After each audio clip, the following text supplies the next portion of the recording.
पिछली बार हम लोग कहाँ तक पढ़े थे बताओ? एटमॉस्फेरिक पॉल्यूशन हम लोग पढ़ चुके थे, है कि नहीं?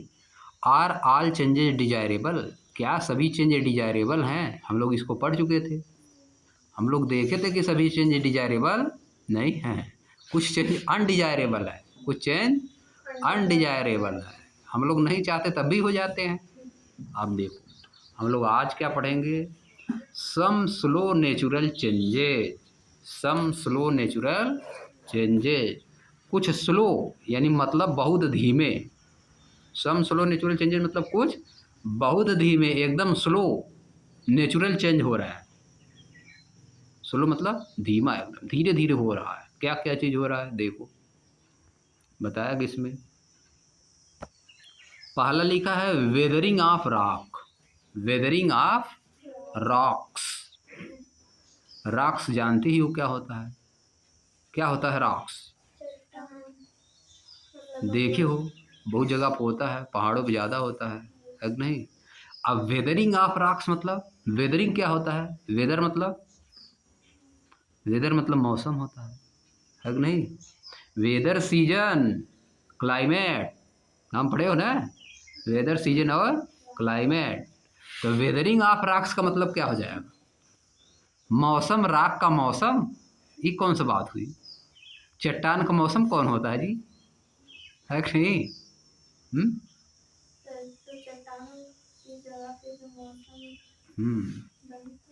नहीं, वेदर के इफेक्ट से, वेदर के इफेक्ट से। वेदरिंग ऑफ रॉक्स मतलब होता है वेदर के इफेक्ट से जो राख है वो धीरे धीरे कट के ख़त्म हो रही है, धीरे धीरे कट के मिट्टी बन जाती।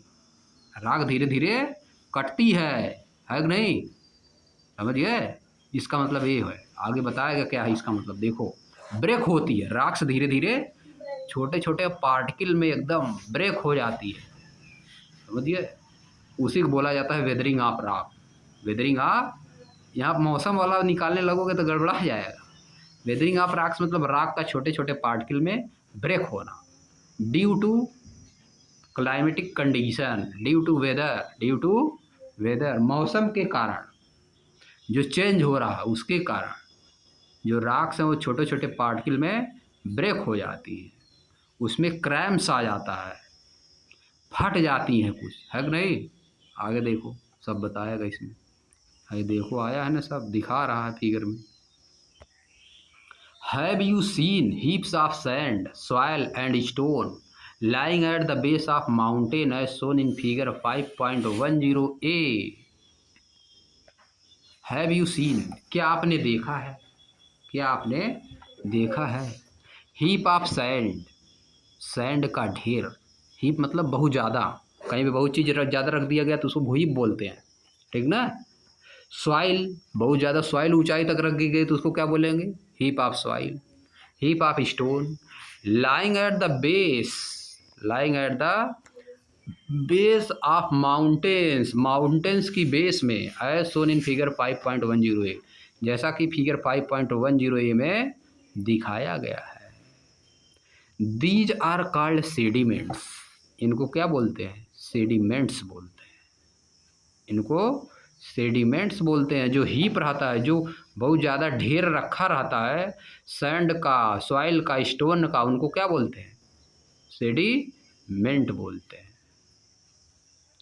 हाउ हैव दीज फार्म, ये कैसे बने हुए हैं? ये कैसे बने हुए हैं? वो सब ऊपर से आए हैं कट कट के, है कि नहीं? नीचे हीप बन गया है, ढेर बन गया है। अब देखो these are formed by physical changes, ये सब फिजिकल चेंज की वजह से बने हुए हैं। ये सब फिजिकल चेंज की वजह से बने हुए हैं। That breaks up large rock into smaller pieces, जो बड़ी बड़ी रॉक को ब्रेकअप कर देता है, तोड़ देता है। क्या करता है? तोड़ देता है। स्मॉलर पीसेस, छोटी छोटी पीस में तोड़ देता है। Temperature changes due to climatic condition, temperature change होता है, क्लाइमेट की कंडीशन के कारण टेम्परेचर चेंज होता है। Growing roots of trees, growing roots of trees, और ट्रीज की जो रूट हैं वो क्या होती हैं, उनके कारण growing roots of trees temperature changes due to climatic condition, growing roots of trees and even freezing of water within cracks in the rocks can cause them to break. क्या समझे इसका मतलब, टेम्परेचर चेंजेज, टेम्परेचर चेंज होता है, किस कारण change होता है, due to climatic condition, due to growing roots of trees, roots बढ़ती हैं ट्रीज की जब रूट्स बनती हैं, and even freezing of water, और वाटर के फ्रीज होने के कारण, विद इन क्रैंक्स, क्रैक्स के अंदर, इन द रॉक, रॉक में, can cause them to break, इससे वे टूट सकती हैं, इससे वे टूट सकती हैं, किससे किससे टूट सकती हैं, जब टेम्परेचर चेंज होता है, क्लाइमेटिक कंडीशन के कारण, ट्रीज की रूट बढ़ने के कारण, वाटर के फ्रीज होने के कारण, उनके क्रैक्स में, जो रॉक्स की क्रैक्स होती हैं, क्रैक्स मतलब फट जाएगी कहीं से तो उसे बोला जाता है क्रैक्स, उसे क्या बोलते हो, क्रैक्स, रॉक्स कहीं से फटी रहेगी उसको क्या बोलोगे, क्रैक्स, समझ गए। तो क्या होगा, फ्रीज होगा वाटर, उनके क्रैक्स के अंदर वाटर फ्रीज होगा, जमता है तो ज़्यादा एरिया कवर कर लेता है, जब वाटर जमता है तो एरिया ज़्यादा कवर कर लेता है, वो फट जाती है और ज़्यादा फट जाएगी, क्रैक्स पहले से और ज़्यादा फट जाएगी, can cause them to break, ये सब उनको तोड़ने के लिए रीजन बन जाते हैं, ये सब चीज़ें उनको तोड़ने के लिए रीजन बन जाती हैं, वो धीरे धीरे टूटती हैं इसी कारण, टेम्परेचर चेंज होने के कारण, क्लाइमेटिक कंडीशन से, temperature change due to climatic condition, climatic condition से टेम्परेचर चेंज होने के कारण, रूट्स बढ़ने के कारण पेड़ों की, वाटर के फ्रीज होने के कारण, क्रैक्स के अंदर है कि नहीं, राख में क्रैक्स होते हैं, तब क्रैक्स क्या होती हैं, टूट जाती हैं, इन्हीं सब रीजन से क्रैक्स टूट जाती हैं, राक्स क्या होती हैं, टूट जाती हैं। अब देखो, water or chemical present in water, water or chemicals present in water, ये क्या लिखा है,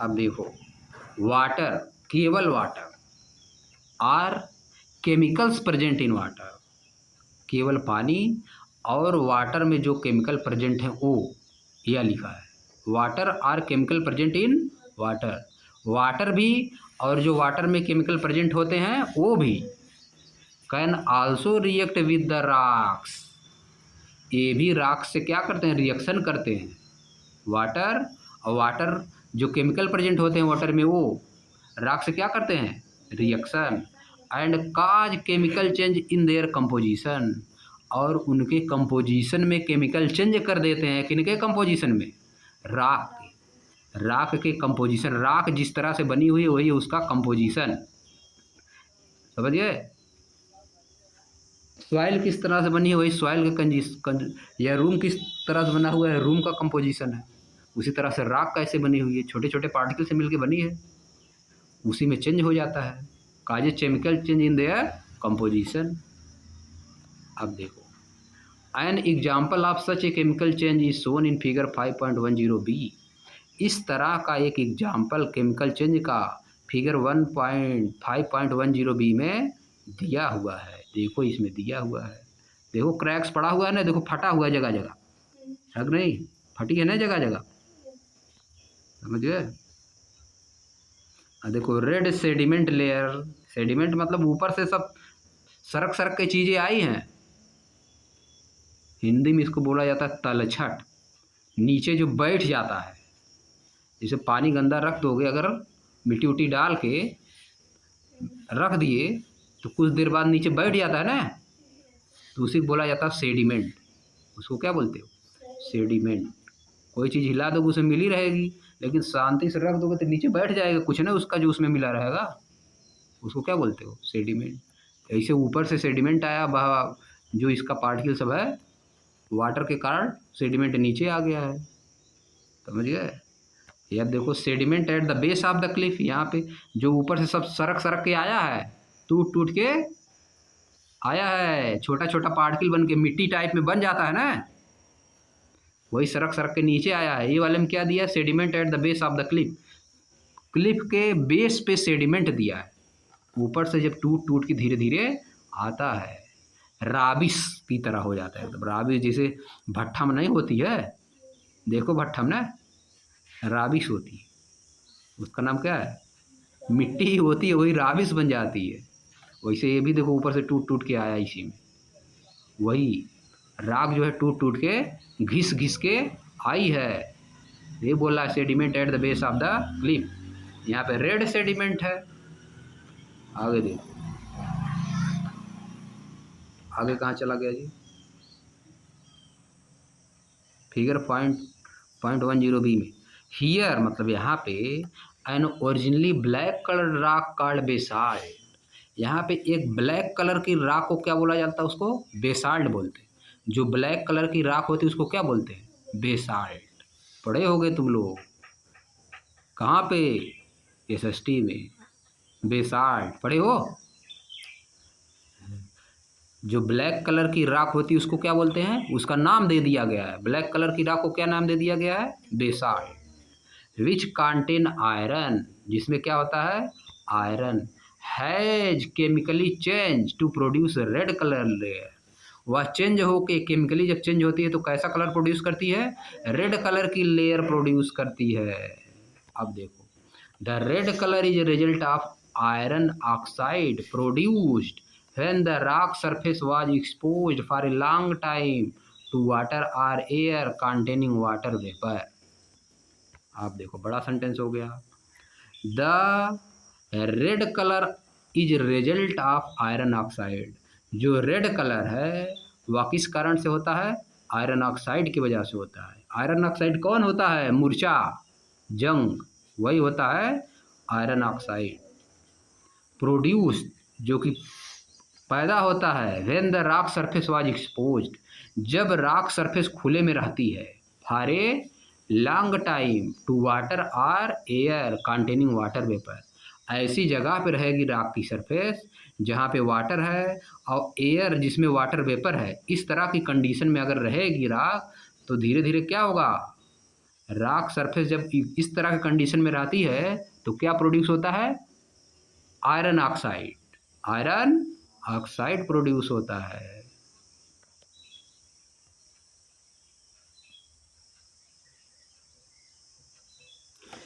जब राख जो है लंबे समय तक वाटर या तो एयर कंटेनिंग वाटर, ऐसी हवा जिसमें क्या है, वाटर है, ऐसे कनेक्शन में रहेगी तो क्या प्रोड्यूस हो जाएगा, आयरन ऑक्साइड। क्या प्रोड्यूस हो जाएगा, आयरन ऑक्साइड बन जाता है। जो जंग लगता है वही चीज़ बन जाती है, समझिए। राख में जब एयर मिलेगी, वाटर और एयर कंटेनिंग वाटर जब राख के कांटेक्ट में आता है तो क्या बन जाता है, आयरन ऑक्साइड। यही लिखा है, the red colour is result of iron oxide, जो रेड कलर है वह किसका रिजल्ट है, आयरन ऑक्साइड का है।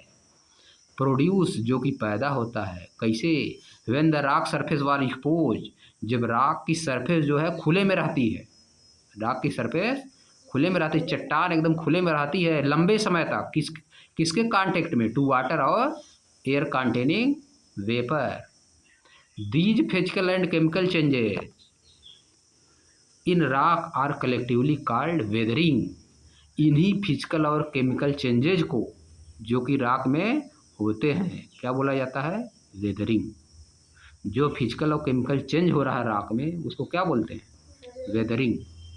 कैसे हो रहा है, कैसे हो रहा है, वाटर है और एयर कंटेनिंग वाटर वेपर, क्या है, वाटर और एयर कंटेनिंग वाटर वेपर, इसके कांटेक्ट में जब रॉक आती है तो क्या बन जाता है, आयरन ऑक्साइड बन जाता है, आयरन ऑक्साइड, जिसके कारण से रेड कलर होता है, जिसके कारण से रेड कलर होता है।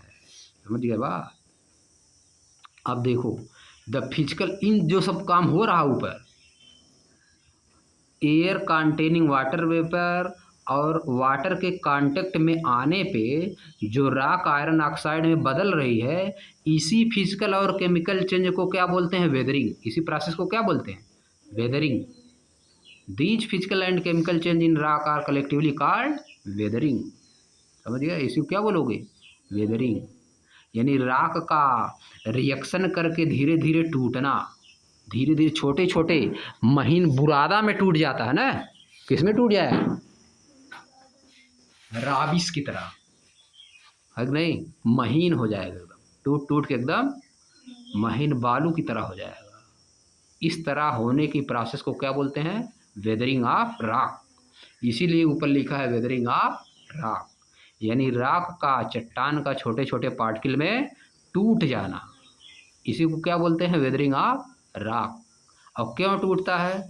क्योंकि रॉक वाटर और एयर कंटेनिंग वाटर वेपर के कांटेक्ट में आ जाती है और रिएक्शन हो जाता है, आयरन ऑक्साइड बन जाता है कि नहीं? इसीलिए ऐसा होता है। Which eventually lead to the formation of soil, जो कि अंत में कहाँ जाता है? सॉइल बनती है। उसी से अंत में क्या बनती है? सॉइल। धीरे धीरे फिर उसी से जो वेदरिंग से जो रॉक टूट के आई है नीचे, उसी से धीरे धीरे फिर क्या बन जाएगी? सॉइल बन जाएगी, मिट्टी बन जाती है। समझिए? उसी से क्या बन जाती है? मिट्टी बन जाती है। सॉइल धीरे धीरे ख़त्म होते होते, राख धीरे धीरे ख़त्म होते होते सॉइल बन जाती है। आगे देखो, राख की वेदरिंग होकर क्या बनती है? सॉइल। राख की वेदरिंग होगी तो सॉइल बनेगी। अब देखो यहाँ सब नीचे दिखाया है, इसको पहले पढ़ चुके हम लोग। अब देखो इरोजन लिखा है। इरोजन, इरोजन क्या होता है? देखो क्या होता है। Have you noticed fine sand collecting on river beds or in lakes? Have you notice fine sands? क्या आप छोटे छोटे सैंड्स देखे हैं? छोटे छोटे बालू के कण या मिट्टी के कण कलेक्टिंग ऑन रिवर बेड्स, नदी के किनारों पर या लेक्स के किनारों देखे हैं कलेक्ट होते हुए? दिस सैंड इज फार्म्ड, यह सैंड बनी है। व्हेन रॉक पेबल्स, जबकि राख के पेबल्स, पेबल्स मतलब कंकड़ पत्थर, पेबल्स मतलब कंकड़ पत्थर।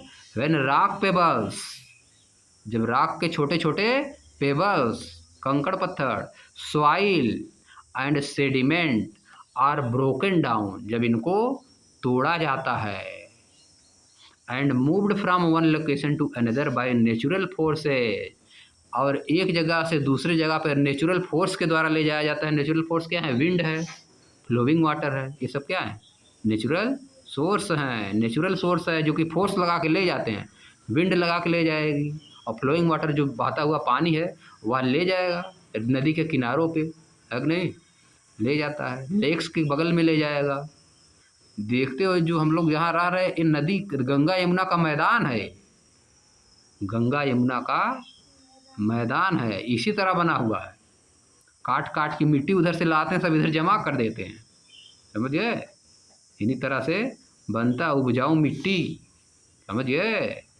आगे देखो, this process is called erosion, इसी प्रोसेस को क्या बोलते हैं? इरोजन।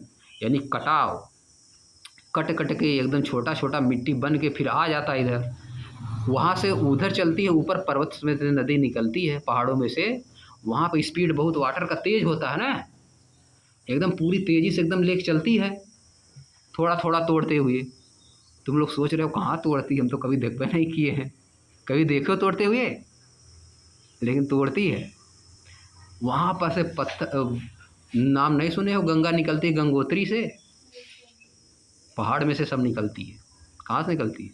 पहाड़ों में से ऊपर से निकलती है, स्पीड वाटर बहुत ज़्यादा रहती है, सब घिस घिस के लाती है वहाँ से, पत्थर घिस घिस के, राख जो है घिस घिस के लाती हैं सब, वहाँ से स्पीड ज़्यादा रहती है, इधर आती हैं तो स्पीड कम हो जाती है। तो जो राख लेके आ रहे हैं छोटा छोटा पार्टिकल, उसको छोड़ देते हैं, जब स्पीड कम हो जाती है तो पार्टिकल वहीं रुक जाता है कि नहीं? धीरे धीरे ऐसे मैदान बन जाता है, समझिए?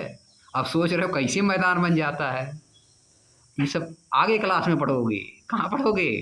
हायर क्लास में। सोच रहे अट्ठे छोड़ कर नदी हम देखे हैं, वही नदी वही है, कैसे बना देती है मैदान, इतना बड़ा बनाती है, ठीक ना?